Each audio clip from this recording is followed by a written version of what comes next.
channel. Welcome everyone to another episode of Others, the segment where we just talk about random topics that we feel like discussing. And on today's topic, we're going to talk about something interesting. But first, let me introduce myself. I am Class, and this is my co-host, Mspi. Yeah, and this time we're going to talk about something interesting. Dunder Mifflin. This is Pam. So we've been recently getting into The Office, but there's something I've been pondering in my mind for so long. What's that? And that is, what happened to Steve Carell? Like, he left, and from what I understood and what I read, he didn't want to leave. But what I want to talk about for sure, like the main topic, is why didn't they replace Michael Scott with Dwight Schrute?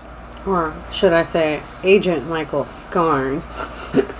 Yeah, that's a good question. And the bigger question is, why the heck didn't they have him continue? Yeah, I mean, the sad part about Michael Scott leaving, or Steve Carell leaving the show, is really tragic, because obviously Steve Carell was Michael Scott. He was the show. Like, when Steve Carell left, it was a tragedy, because obviously he was the whole show.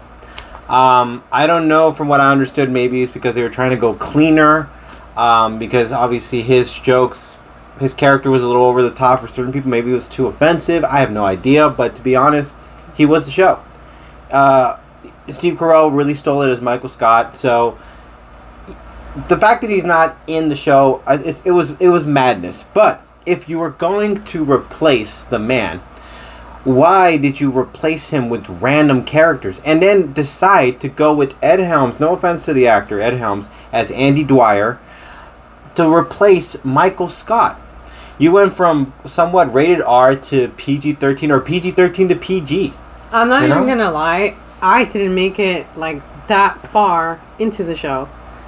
And it was because I didn't want to watch it without Michael Scott.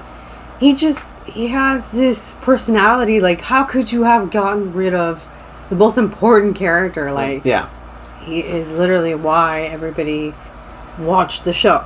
He was. You know, and we could have talked about how, like you said the other day, it would have been better if they had put Dwight as the manager. That's what I've been saying. That would have been something different. Like, I would have continued watching that. I mean, yeah, because if you look at the show, pay close attention, what are the main things we watch about the show besides Michael Scott? If you can throw anything else in there, and it's Jim and Dwight's like rivalry. Yeah, we love the pranks, we love the jokes, we love how he he messes with them. It's so brilliant. So why not have Dwight become the manager, be an over the top manager where they have to kind of like the main CEOs and stuff have to come down, and their supervisors have to come down just to watch over him every now and then. And he's doing all these crazy antics to kind of boost up his work office. And at the same time, Jim is the second in charge. It would be so funny. And then he would put him down and humble him up. Maybe he'd make him see things. It would have worked. like, don't get me wrong, I like Andy. He's funny too, but he's like the number 3 funny. Number 1 is Michael Scott. Number 2 is Dwight. And number 3 is Andy. Or I wouldn't even say number 3. I gotta say number Pam. 3 is Jim and Pam. Yeah, Jim and Pam. And then even from there, you got Kevin. Yeah. I mean, he's funny. Even Angela can have her moments. Even, what's his face? Oscar had his moments. Even Creed has the funnier moments. Like, Creed's funny. Kelly even has funny moments. Toby has funny moments. Like, there's so many people that you can honestly say that bring the laughter. Yeah. But Andy isn't exactly like, the main attraction to the show. And yes, they try to build a love interest towards the character. Like, if she gets the chance to watch it, you'll see, like, there's a whole thing behind it, but it doesn't work. It's not another Jim and Pam. It's not a Schrute and Angela. It just doesn't work. You know, with Schrute and Angela, you already had a long history of a show. You could have built on that.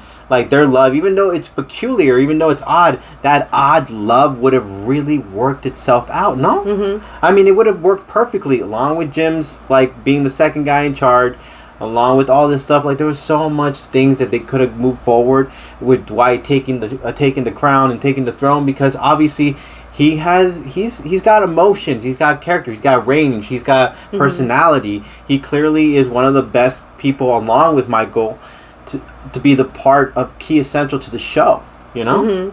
Yeah, so I agree. Yeah, that's all I'm just going to say about that. So, I mean, that we'll end it on that note. If you guys agree with my comments or her comments, feel free to leave it down in the comment section below. But please be respectful, guys. And as always, we really appreciate you guys. Catch you guys later. Peace.